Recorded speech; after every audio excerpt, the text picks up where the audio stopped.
اعوذ باللہ من الشیطان الرجیم بسم اللہ الرحمن الرحیم هو السمیع العلیم هو الغفور الرحیم هو التواب الرحیم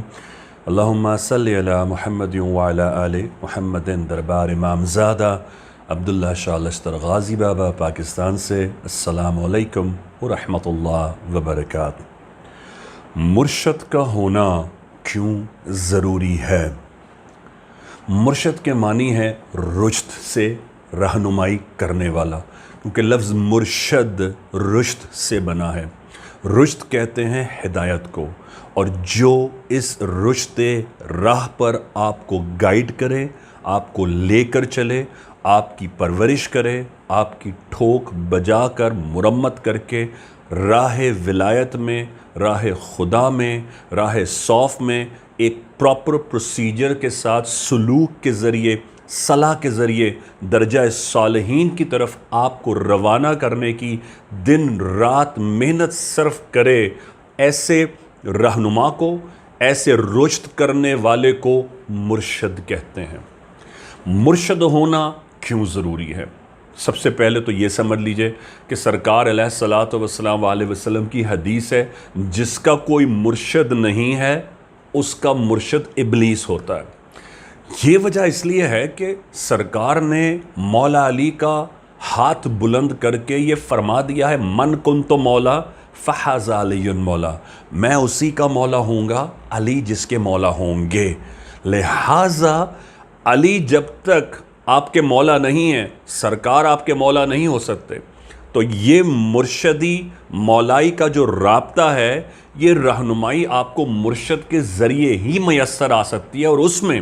اس بیعت کا، اس پیکٹ کا، اس وعدے کا، اس عہد کا پاسداری وفا کے ساتھ ہونا ضروری ہے، تب آپ اس راہ سلوک پر جا سکتے ہیں۔ دیکھیے، آپ بغیر وسیلے کے، بغیر رہنمائی کے، آپ خدا کی بارگاہ سے کچھ نہیں حاصل کر سکتے۔ ملا اور صوفی کی دشمنی اسی بات کی ہے۔ ملا کہتے ہیں ڈائریکٹ مانگو خدا سے، صوفی کہتا ہے ہمیں جو کچھ ملا ہے وہ آل رسول کی جوتیوں کے صدقے ملا ہے، ہم وسیلے کے بغیر نہیں چلتے۔ ہم 10ویں جماعت پاس کیے بغیر نہیں کہہ سکتے ہم نے گریجویشن کیا ہے، ہم گریجویشن کو مائنس کر کے نہیں کہہ سکتے کہ ہم پی ایچ ڈی کر سکتے ہیں۔ جن کو خدا نے پہلے سے بخشا ہوا ہے، جن کو اللہ نے پہلے سے پسند کیا ہوا ہے، جن کی پہچان کو اللہ نے پہلے سے ریکگنائز کیا ہوا ہے، ان کی حصول یافتہ، ان کی حاصل شدہ قواعد کو اپنائے بغیر، ان کا واسطہ لیے بغیر، ان کا سہارا پائے بغیر کیسے آپ پھلانگ لگا سکتے ہیں؟ کیسے یہ چھلانگ لگا کر آپ کہہ سکتے ہیں آج تک دنیا میں پہلی جماعت سے لے کر پی ایچ ڈی کیے بغیر کس نے علم پایا ہے دنیاوی طور پر، یا کس نے سیکھے بغیر کچھ پایا ہے؟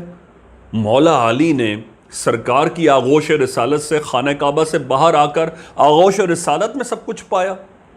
آل رسول اہل بیت نے، سرکار کی اولاد نے ان کی گھٹی لے کر سب کچھ پایا۔ اولیاء اللہ نے، صوفیوں نے آل رسول کی جوتیوں کا صدقہ سر پر لگایا، تو آج وہ صوفی درویش خواجہ معین الدین، بابا تاج الدین، بابا فرید، بہاء الدین زکریہ، بری امام سرکار، محبوب غازی، مصری شاہ غازی، یا قلندر جھولے لال بنے۔ یہ آل رسول کی جوتیوں کا صدقہ کھا کر، اپنا کر، اپنے سر پر ڈال کر، ریکگنائز کر کے ہی تو یہ اس مقام پر پہنچے ہیں۔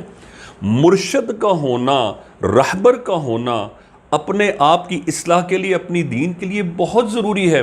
اور اسی لیے اس کا صاحب عرفان ہونا، اس کا صاحب کمال ہونا، اس کا اس درجے پر ہونا کہ وہ آپ کی مرمت کر سکے، آپ کے آرٹس آف لائف آپ کو السٹریٹ کر کے، ڈیفائن کر کے بتا سکے، سمجھا سکے کہ تم کس ایونیو کی طرف ہیڈ کر رہے ہو۔ وہ مرشد ہو ہی نہیں سکتا جو آپ سے دنیا کو نفرت نہ کرا سکتے۔ اسی لیے ملا کی دشمنی ہے۔ ملا آپ کو دنیا پرستی کی طرف نظر آئے گا، صوفی آپ کا برج بنائے گا۔ ملا آپ کو بتائے گا کہ ایوانوں میں ملو، ایم این اے بنو، ایم پی اے بنو، یہ کرو وہ کرو۔ صوفی بنائے گا مالکوں کے مالک سے مانگو، وہ دنیا کا تمہارے آگے ڈھیر لگا دے گا۔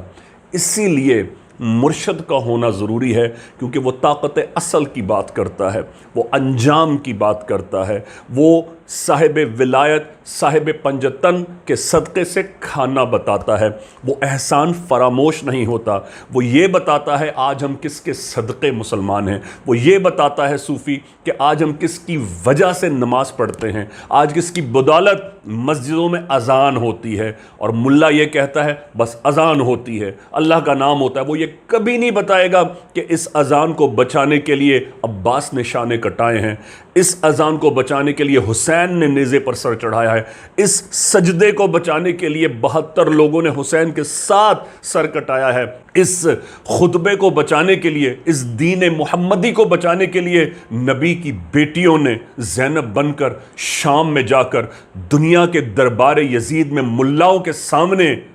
زینب بن کر وکالت کی ہے، سورہ ملک سنا کر، اور دنیا کی عاقبت تک کے لیے، آخرت تک کے لیے دنیا پرستوں کو بتا دیا ہے کہ نبی زادیاں، نبی زادے، امام زادے کون ہوتے ہیں۔ امام زادے عبداللہ شاہ لشتر غازی بابا کی دربار سے اللہ حافظ۔ اللہم صلی علی محمد وعلی آل محمد یا غازی۔